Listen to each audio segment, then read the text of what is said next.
Mama we, mama we, mama we. Mama we,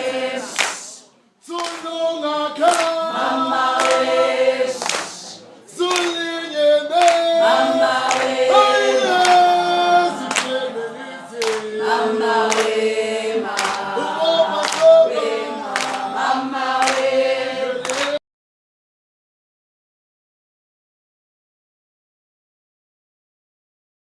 VC of UCT, but I mean, when she's here, she's also our former president of this convocation. Yes. Welcome, Prof.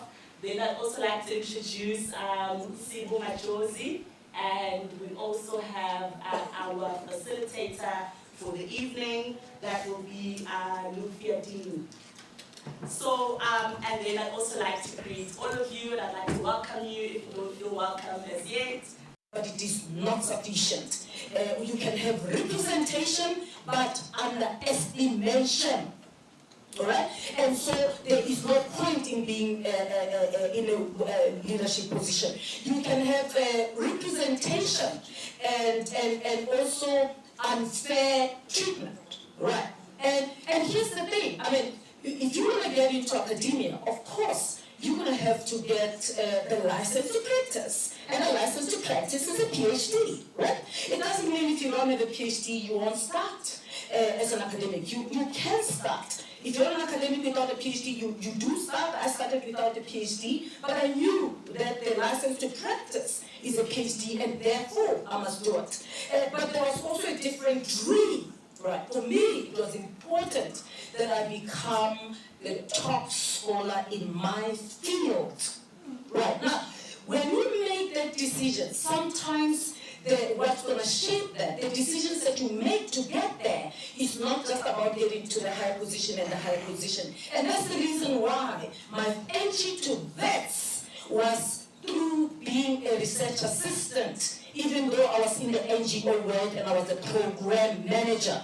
And I had been a teacher, a mathematics teacher for many years, and had worked in the NGO world as a mathematics trainer in the farm schools and learned a lot, right? And I wanted to be an academic, wanted to start my PhD. There was an opportunity to be a research assistant, and I came in. So you want to be an academic, you have to find the best way to come in. And for me, I did this. Even though my friends thought I had gone mad, because I had a master's, I'd been program manager, and I'm doing a PhD, but here I am, and you know what you do as a research assistant.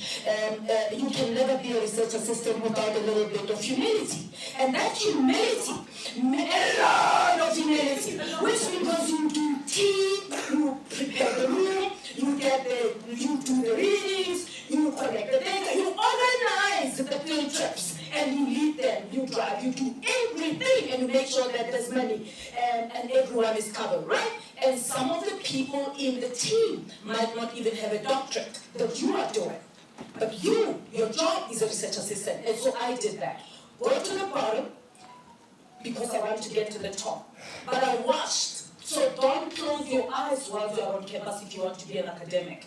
I was clear that in this research group is led by a top woman scholar who is elevated. And so I wanted to learn. I thought, I want to do this. When I'm done with them, I know everything that she knows and more. And so you've got to be humble enough to want to do that, but you can't want to do that if you want to be parachuted to the top. Right? So you've got to do that and walk in the journey. And the other thing is because we are the women in the front line. Of course, the women of 1956 were there, but they were not academics, many of them. It was during apartheid. Women were meant to be children. They didn't get these positions to be professors. So in many ways, we are breaking ground. And because we are breaking ground, there's always a little bit of criticism about us. There's extra scrutiny on women, especially if you're a black African. And the scrutiny starts with, if you're a black African and you're small like I am, and you don't look too bad, the first suspicion is you slept your way up. So, you don't have that problem. I understood that because I'm getting in the front, I had that problem. And so I wanted to make sure that nobody says that. So you talk every position here at that I had it. I started as a tutor, senior tutor, I became a lecturer, became a senior lecturer. I became an associate professor. I started at the Maran Center for Maths and Science Education. I was here in the maths department, and then we started the center, and we moved to the education campus, and I was the founding director. And of course, in the process, I got a PhD, but I'm going to be my rating. And 9 of the VCs have started. And I said, by the way, it is still valid. My rating is still valid. Okay? My rating is still valid. So don't even. Now, and they don't die. So you when you realize that when you're a woman, you stand out. It doesn't mean all the criticisms and all the phantom stories will not come up. They do, because we live in a world of racism and patriarchy. And the idea is not just to focus on me and what I can't do. Is to say to the world, Black African women cannot do this. So that for me, I tick the boxes. Well, if I win,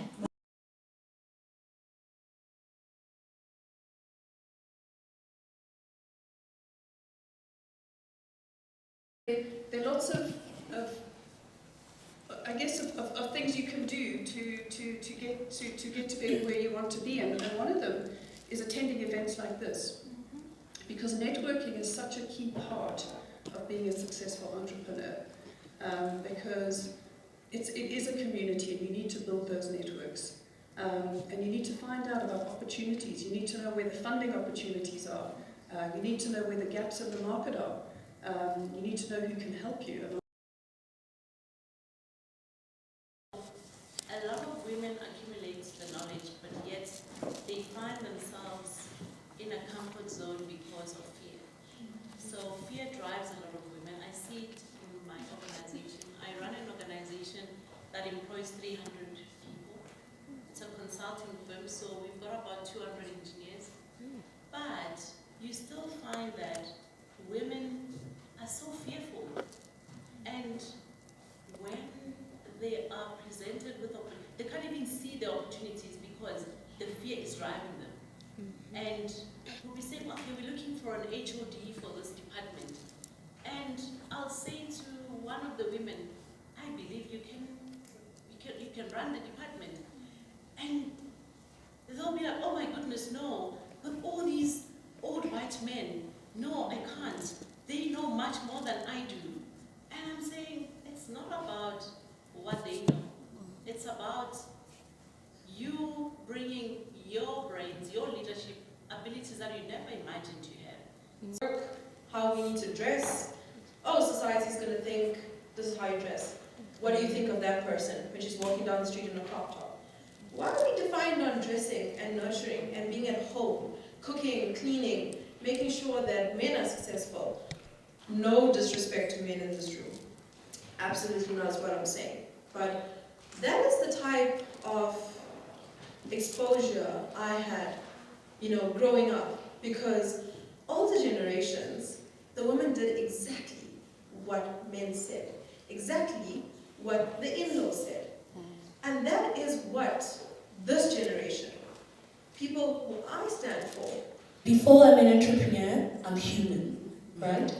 I'm human, I get mental health issues that every other human gets. Secondly, I'm a student. I get every other mental health issues that a student gets. Thirdly, I'm an entrepreneur. I get every other mental issues that an entrepreneur gets. So that shows how much I have to persevere, how resilient I consistently have to show up to the business, to school, and to myself. It's not easy. Also, I don't think we can mention or we can say the word entrepreneurship without touching on mental health. Entrepreneurship on its own, how I get to define it, is seeing a problem, trying to find a solution that's going to give you profit or make change. The mere fact that you see a problem is that's you bringing issues to yourself. That's being an entrepreneur. Let's be real. And you now have this problem with you. You have to dissect it. You have to find problem. You have to find solutions to the problem. The process of getting the solution, the trial and error, getting it right, getting it wrong, that on its own, it does ignite some mental health issues because you get stressed out. You might like, no, now I can't do it. You have to go back again. Mind you, side business, yeah, it's fine. With the business that I do, I'm a hair, as you can tell, I'm a hairdresser. So I deal a lot with women. I deal with a lot with women, and hey, they are not easy, eh? Yeah, they are not easy, guys. And sometimes we are nice, which is good. But after a long day of having maybe an argument with a client, or because the customer normally is always right, so you have to see the way they see things, and trying to solve whatever argument you have with the client. Vet is saying 23:59, something is due, and you're more like, how am I going to do this? Like, how am I just stood for like 3 hours doing someone's hair. I have to submit a research or I have to submit something. Honestly speaking, it's never easy. It's never easy, but you need to try and find ways. But one thing that I love about entrepreneurship, it's the traits that we get to have as entrepreneurs. One of them being resilient, and one of them being patient, and one of them trying by all means to be creative at all times. But I'll touch more on the resilient one. It doesn't only apply to the business. I've realized that that trait has helped me in the other areas of my life as well. When it comes to school, sometimes I do face, some 10 over 50, And then I get back to myself, I tell myself, no, if I was able to achieve a certain goal in my business, why don't I apply the same principle at school, with my schoolwork? And that actually helps me. Same with my life, like my personal life. I get to be at a point where I'm like, actually, you know what? We did apply the same principle in business in school, let's do it here in life. So I do try to look at the good things that entrepreneurship has to offer, as much as there's so much pressure, and use that and leverage that throughout my other aspects of life. I'm going to think. Don't be scared to be in your own head. Do not be scared of being in your own head.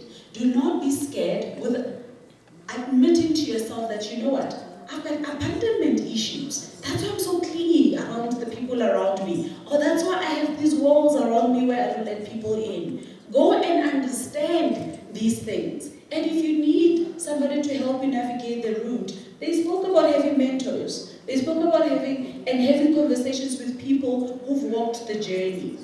I'm an entrepreneur. I have my own business, right? But more than anything else, I'm a human being. I put myself at the top of the chain. I've got this thing that I always teach my clients, the hierarchy of relationships. And at the top, I say there's a God, for me who believes in a God. I don't know what you all believe in, but put that person you believe in there at the top. And then there's yourself. And when you move into the self tier, that's where you do the work into yourself before anybody else. I know people say, oh, it's selfish to put yourself first. But who else are you going to put first when you're crumbling down? When your mind is your worst enemy? Who are you going to be productive to when you are a leader who is leading from a traumatic experience? Who are you going to be? What are you going to be to other people? Because if you don't put yourself first and deal with yourself first, you are actually the pandemic. Because the blood that you are spilling, that you haven't been able to stop, that wound that is bleeding, you are going to spill your blood over other people. So deal with yourself first. Be selfish. Be selfish and deal with yourself first. Know yourself, understand yourself. Know your boogeymans. Some of you are sitting here and you're dealing with wounds that you acquired when you were in primary school. Yeah. Because at primary school, you were performing some concept play and you peed yourself and you were a talk of the town. Go and deal with those things. Because for as long as you harbor those wounds and you don't invest in working on yourself, you are going to bleed on other people. You're going to be that leader that when we say pull her Down syndrome, you're going to be the reference. We'll reference you. And more than anything else, be kind to yourself. The world is hard on women. When they say we women, we have to work 10 times hard, is that you wake up very early in the morning, you have to prepare the kids, you have to prepare everything, go to work and work the same hours as your husband is working, come back and cook, and I mean really, that makes you a superhuman, right? And learn not to burn yourself to keep other people warm. We have this that we entrepreneurs pay. So in the journey, you make mistakes, and those are the school fees, the repercussions that you face there, those are the school fees that you pay, right? So with entrepreneurship, we normally see success at the end product, right? When now my hair salon is like Legends Barbershop, and now it's all over Africa. That's when people now want to start taking you serious and starting to see you. And we forget that the process is so important, because that's where character is built, but also that's where a lot of mental issues get to be experienced, right? We get to fall a lot. Sometimes you even ask yourself, oh, I'm being science, you know? And to answer your question, redefining success for entrepreneurs, for me, would be just deciding to sleep. That for me is success. You know, breaking the barriers. If I didn't make profit, if a client didn't come, okay, sharp, it's life, we move on. But Oksana, today I didn't take the day to sleep. I didn't even touch a book. That should be success as well, and success for you, right? Talking about redefining what success is to you. Sometimes, instead of give month end, I know probably I'll expect like 20 plus clients, and I'm only getting 5.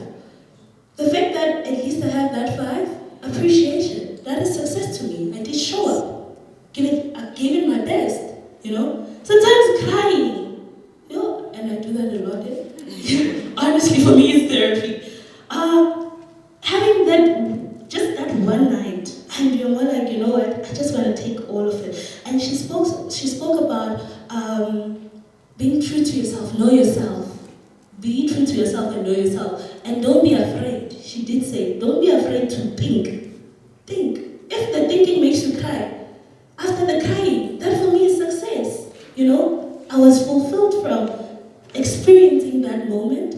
And yeah, for me, I'd say, let's not only redefine success, but redefine a lot of things in our lives. Let's have our own definitions of what success is to you, what achievements are to you, you know, not use the universal language of what certain things are. And I feel like if we do that, our mental health will be healthy. Thank you. Interacting with different women, how would you say that has changed your perspective on beauty? And I'll go for everyone. And to simple again, in a world where social media amplifies instant gratification, what advice would you give to an aspiring entrepreneur just to pace themselves?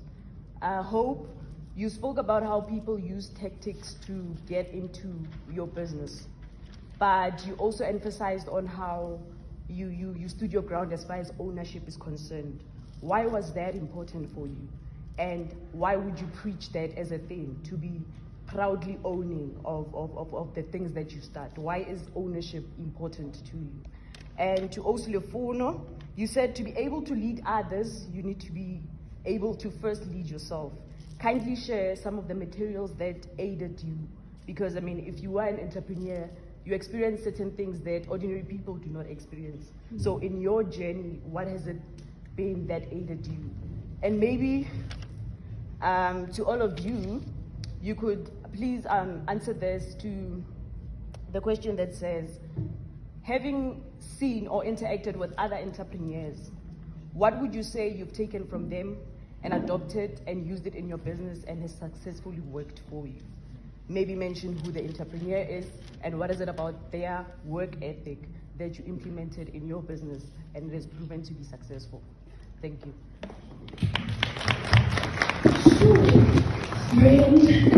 Yeah, there was a lot, but thank you for that.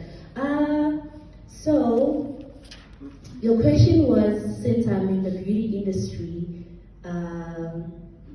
how has that shift